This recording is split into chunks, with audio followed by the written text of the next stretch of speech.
He was the janitor, quiet, reliable, invisible to most. Then one day he was 17 minutes late, and just like that, they let him go. No one asked why. No one looked deeper. But what happened next? The building broke down, literally, and suddenly they were begging for the man they thought was disposable. They thought he was just a janitor, someone who mopped floors, emptied bins, and faded into the background. So when he showed up late a few times, they didn't ask questions. They didn't consider his years of loyal service, the way he greeted every employee by name, or how the building somehow always felt calmer when he was around. They just fired him. No warning, no conversation. Just a cold HR email. Your services are no longer required. That should have been the end of it. But here's where it gets strange. Within weeks, the entire building felt off. Trash piled up faster than usual. Light bulbs stayed broken. Restrooms stayed wet longer. Employees whispered about how something is different, but couldn't quite put their finger on it. The energy was heavier, like the soul of the place had quietly left. And yet, his name kept coming up. Where's Marcus? Did he quit? No, they fired him. Wait, seriously? For what? You'd think someone in maintenance wouldn't be missed this much. But Marcus wasn't just someone. He knew when the CEO liked her coffee. He fixed the copier before IT even showed up. He left notes that said, "Have a better day," on desks that looked like they belonged to people having the worst week of their lives. So what did this company really lose when they let Marcus go? And more importantly, why did they end up begging him to come back? This isn't just a story about a man being fired for being late. It's a story about how invisible labor keeps everything running. It's about how easy it is to overlook people until their absence becomes impossible to ignore. It's about race, it's about class, and it's about dignity. Over the next 25 minutes, you'll hear a true story of injustice, regret, and quiet redemption. You'll meet the people who tried to speak up, and those who stayed silent. And by the end of it, you'll never look at the invisible workers in your life the same way again. His name was Marcus D. Lane. And if you worked in that building for more than a week, you knew exactly who that was. He wasn't loud, flashy, or trying to make friends. But somehow he made everyone feel noticed. Every morning you'd see him in the lobby with his gray uniform coffee in one hand, and a mop in the other, nodding at folks with that familiar half-smile like he knew what kind of day you were about to have. But Marcus wasn't always a cleaner. He used to work construction, built homes, framed walls, raised roofs. But after a back injury in his late 30s, he had to shift to something less physically demanding, though still hard. Janitorial work wasn't his first choice, but he took pride in doing it well. He used to say, "A clean place makes room for clean thoughts." Simple words, but they stuck. He'd been with the company for almost 11 years. Not outsourced. He was part of their internal staff. He knew every inch of that building, which elevator stalled every 2 weeks, which desk drawer squeaked, which sink backed up when you ran both taps. He also knew people. He remembered birthdays. He noticed when someone cried in the hallway and left them a pack of tissues the next day with no note. One time, after a tough round of layoffs, Marcus came in early and taped sticky notes to random cubicles that said, "You matter here." No one ever saw him do it, but everyone knew it was him. It's not that he was a saint. Marcus had his flaws. He liked to joke around, sometimes at the wrong moments. He once told a new intern to ask the CEO if she needed her trash emptied as a welcome ritual. But even when he messed up, he owned it. No excuses. Yet for all his warmth, Marcus also understood boundaries. He knew his role. He kept to himself. Didn't insert himself into meetings or try to be more than what they labeled him. Still, people noticed that when he was around, things just worked better. There's something unspoken about the people who take care of spaces. They learn to read the room without saying a word. They see everything, not just the messes but the moods. And Marcus? He was a master at that. He moved through hallways like a human barometer, sensing tension before it boiled.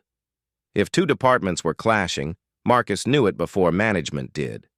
And sometimes, just sometimes, a freshly cleaned coffee station with extra sugar packets would appear next to the break room, like a silent peace offering. But being good at your job doesn't always mean you're safe in it.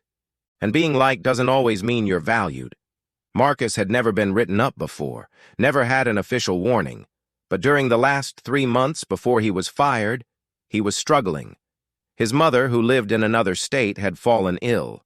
He'd been flying back and forth on weekends, coming in late some mornings, still doing the job, just not quite on time. He didn't ask for special treatment, didn't tell anyone what he was dealing with. He just kept pushing through, quietly, because that's how people like Marcus are raised. Don't cause trouble, don't complain, just get it done. And that's where things got complicated. See, while most of the staff loved Marcus, upper management barely knew his name. They didn't interact with janitors. They didn't see the messages on sticky notes. They saw a late punch-in on the schedule, 3 times in 1 month, and a policy that said 3 strikes meant termination. It wasn't personal, it was policy. But when you apply rules without context and without compassion, you turn guidelines into weapons. And people like Marcus are always the first to feel the blade. After they fired him, some people tried to speak up. A few team leads emailed HR. Someone from accounting even offered to cover his final month's salary just to buy time. But the decision had been made. Quiet, clean, efficient, just like they wanted the building to be. They forgot that clean doesn't mean sterile, that efficient doesn't mean soulless, that Marcus wasn't just part of the system. He was the system, in ways no one understood until he was gone. It happened on a Tuesday, the kind of morning where nothing felt quite right. Cloudy skies, cold wind, and a sense of rush hanging in the air. Marcus was late. Again. By 17 minutes. It was his 3rd late arrival in 4 weeks, and this time HR had already noticed, and flagged it. What they didn't know was that Marcus had just returned from caring for his mother, who had suffered a mild stroke over the weekend. He'd taken the red-eye flight back, landed that morning, then went straight from the airport to the office. No rest, no detour. He showed up in uniform, tired but present, only to be greeted with silence from the HR team. He didn't know they had already made the decision. To him, it was just another day. He grabbed his mop, filled his bucket, and went about his work like nothing had happened. Because for Marcus, showing up, even late, was still part of his code. Later that morning, around 10:40 a.m., he got the call. HR room 312, now. He thought maybe it was about holiday scheduling. Maybe someone finally wanted to talk about the air conditioning that kept breaking on the 2nd floor.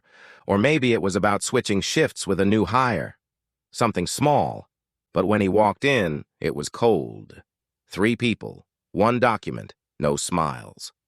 Marcus, we've reviewed your attendance record, and unfortunately, you violated the company's punctuality policy. As outlined in our handbook, 3 tardies within a 30-day period. He tuned out after that. He heard the words, but they didn't register. Not all at once. What hit him wasn't the termination. It was how quickly it happened. No questions. No room for explanation. No moment to say, "My mother is sick." Just, "Sign here, turn in your badge, and we'll have your final check mailed to you." The entire meeting lasted 4 minutes. When he walked out of the HR office, a few employees saw his face. Blank, not angry, not emotional, just resigned. He didn't storm out, didn't make a scene. He went back to the janitor's closet, grabbed his bag, and left. He didn't even say goodbye. It wasn't until 2 hours later that the whispers started. Did Marcus leave? No, I think he got fired. Wait, what? Why? Someone said he was late too many times. You're kidding. Nope. HR called him in this morning. To the people who worked with Marcus daily, this didn't feel like enforcement. It felt like betrayal. Because they knew who he was. They knew this wasn't laziness or disregard. This was someone who had always shown up, even when he shouldn't have.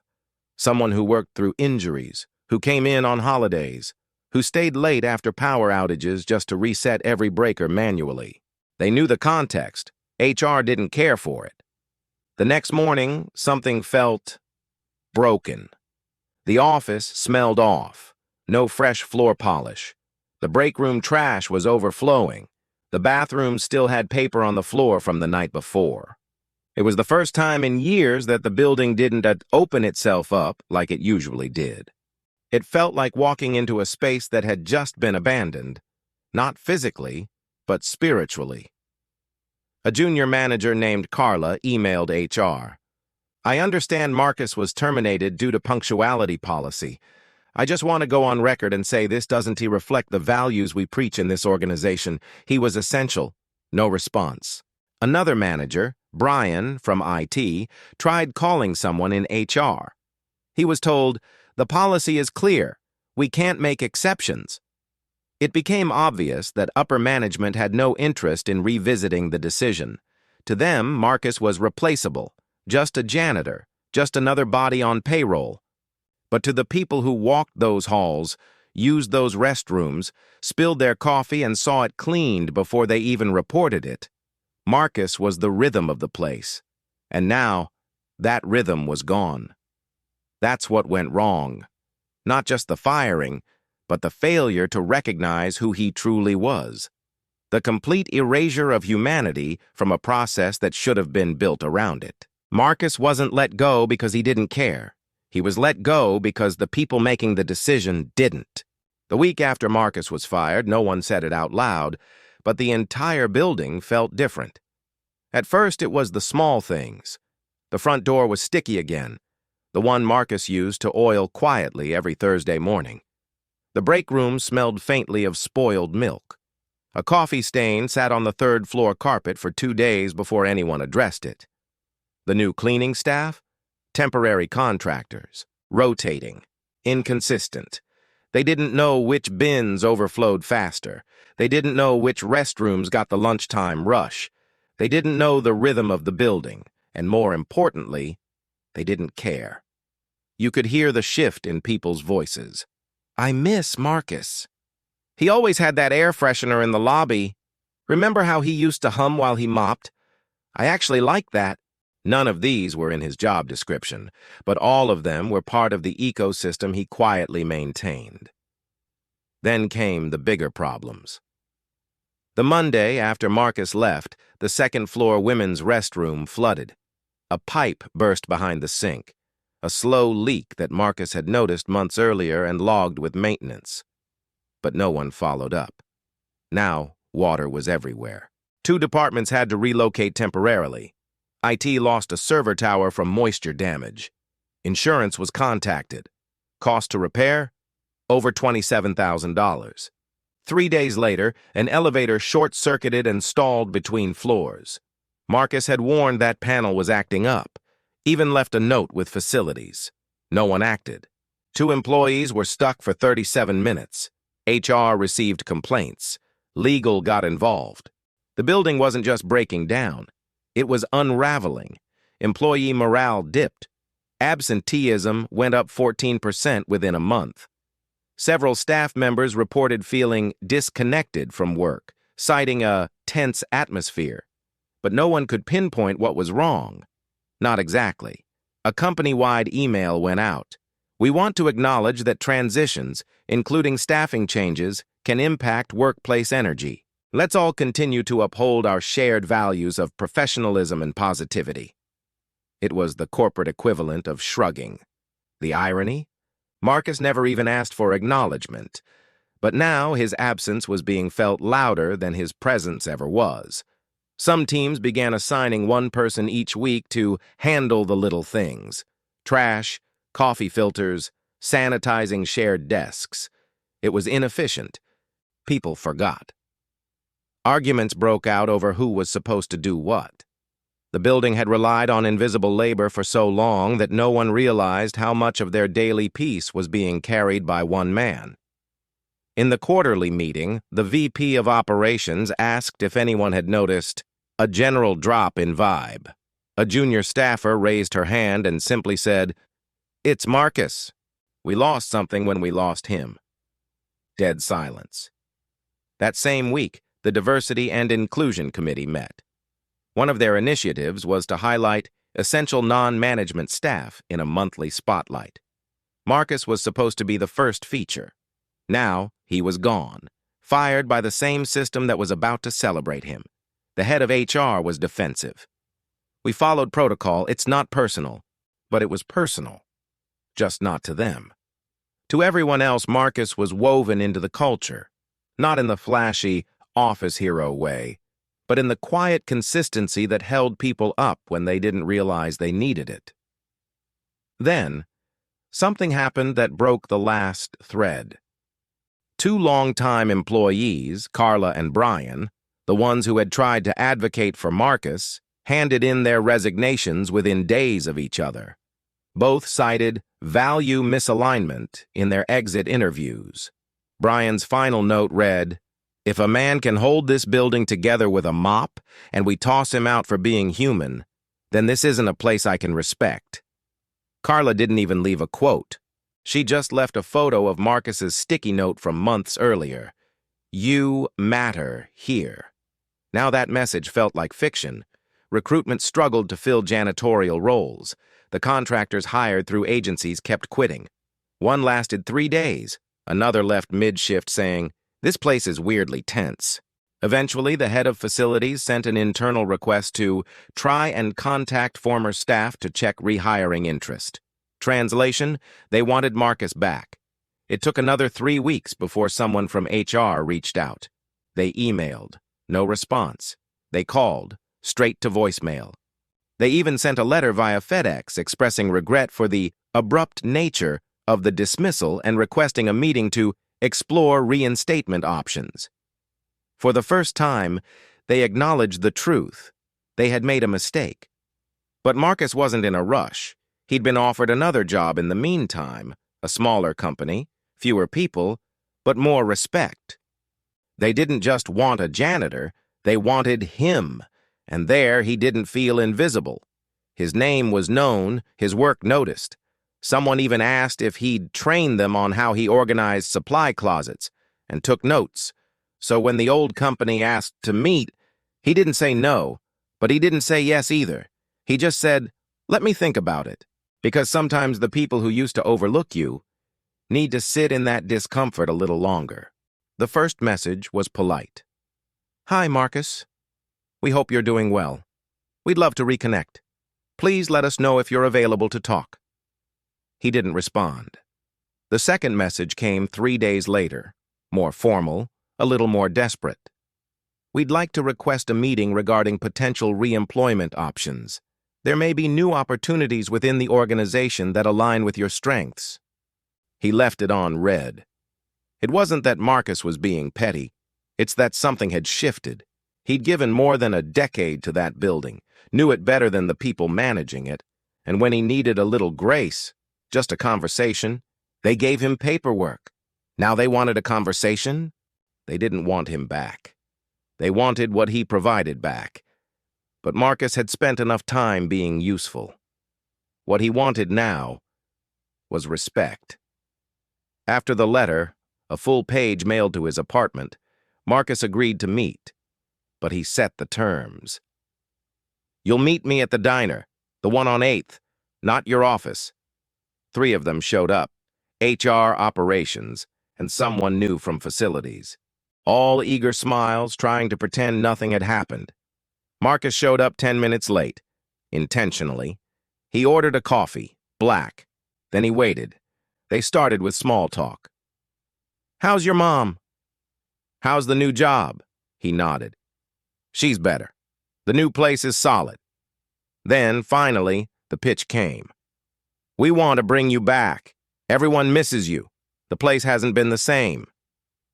They said the building felt off. The morale was down. They mentioned the flooding, the elevator.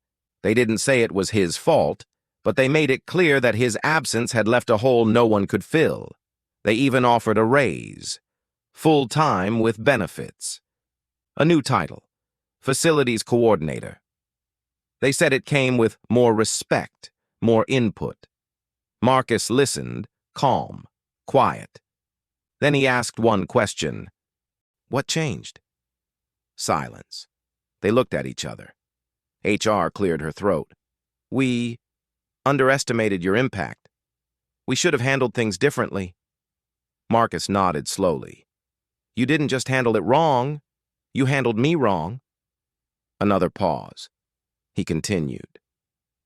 You didn't ask what was going on. You didn't ask if I was okay. You just fired me. Over 3 late punches. After 11 years. And now, because the building feels off, I'm worth rehiring? They fumbled, said all the right words. Growth, learning experience, commitment to doing better. He didn't interrupt. He just let them finish. Then he leaned in. Let me tell you something, he said. That job? I showed up when no one else did. Blizzards, blackouts, holidays. I knew when someone was struggling just by how they threw their lunch tray in the bin. I didn't just clean, I watched. I made that place better. And I never asked for praise. But I expected basic respect. And I didn't get it. They sat in silence. I'm not coming back to mop floors like nothing happened. If I return, I want the authority to do more than clean. I want to be part of policy discussions for facilities. I want proper training for new hires. I want to help restructure your onboarding. And I want the late policy rewritten, not just for me, but for everyone. No more 3-strike nonsense without context. The ops manager hesitated. That might require approval. Then get it, Marcus said firmly. And I'm not waiting 3 months for someone to circle back. You have 7 days. Send me a written offer. Include everything we discussed. They looked stunned. This wasn't the same Marcus who quietly polished their floors. This was a man who knew his worth. Finally, one of them nodded. Okay, we'll draft something. Marcus stood up. You'll send it in writing, and if I like it, I'll think about it. He left the coffee half full. He didn't even look back. The email came exactly 6 days later. Subject line, formal offer of reinstatement. They agreed to everything. Title, Senior Facilities Coordinator. Salary, 22% increase policy review board inclusion, confirmed late policy revision. In progress, with Marcus invited to contribute, it was more than he expected, but still less than he deserved. Marcus read the email twice, then closed his laptop. He didn't respond right away. He let it sit. For once, he made them wait. The next morning, he went for a walk, past the building he used to clean. The same revolving doors, same lobby lights flickering slightly at the top, same receptionist who gave him a stunned smile through the glass. He didn't wave. He just kept walking. 2 days later, he showed up. Not to work, just to talk. He walked in during mid-morning rush, when everyone was too busy to pretend. People stared, a few whispered. Some smiled like they'd seen a ghost. He sat down in a conference room. This time, the roles were flipped. They were nervous. He was composed. He signed the contract. But before leaving, he said one more thing. I'm not here to be who I was. I'm here to be who I should have been all along. His first day back was quiet. No balloons, no speeches. Just Marcus, in a new uniform with a new badge, walking the floors like he owned them. Because now, in a way, he did. He didn't mop that day. He walked with a clipboard, took notes, asked the new cleaning crew how they were doing, checked in on broken equipment and the maintenance backlog. People were confused, but intrigued.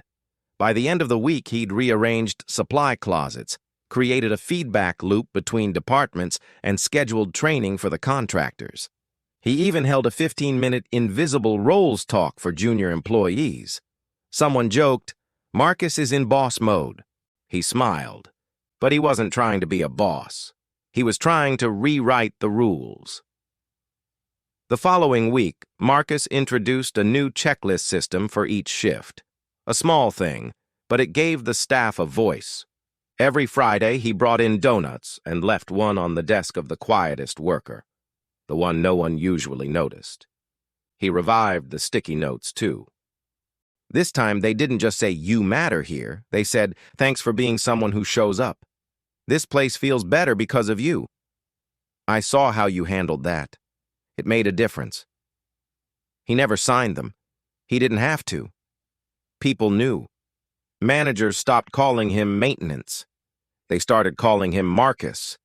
He was included in meetings, asked for input. People began noticing things they never had before. How the cleaning schedule intersected with peak stress hours. How lighting affected productivity. How facilities was more than walls and wires. It was people. His presence had changed, no longer invisible, no longer apologetic. He carried himself like someone who had been forgotten, and then remembered too late. The building felt different again. But this time, it wasn't grieving. It was healing. This wasn't just a story about a janitor getting fired. It was about what happens when we confuse presence with permanence, when we assume the people holding everything together will always be there, no matter how we treat them. Marcus was never just a cleaner. He was the emotional glue, the cultural compass, the silent engineer of the company's soul. He kept the place functional in ways that couldn't be measured on a spreadsheet. But because his title wasn't flashy, because he didn't wear a tie or talk in meetings, he was overlooked until the day he wasn't there. And then, everything broke. This story is about labor, the kind we don't see. It's about the people who clock in early and leave late, not because they have to, but because they care. It's about race, too, because Marcus was a black man in a position society often devalues, and he was treated with the kind of systemic disregard that too many black workers know all too well. It wrecks about dignity, and how easy it is to strip someone of it when you think they have no power. We live in a world obsessed with metrics, with punctuality, with efficiency. But what happens when the rules meant to organize us end up dehumanizing us? What happens when policy meets pain, and policy wins? Marcus got fired for being late. But the truth is, the system showed up too late. They didn't know he was caring for his sick mother. They didn't ask, because to them, his lateness was a number, not a person, not a life. And yet, this is not a tragedy. It's a transformation. Because Marcus didn't just come back to the building. He came back on his own terms, with boundaries, with authority, with the power to rewrite the conditions under which he worked, and the power to make sure others would be treated better too. And that's the moral here.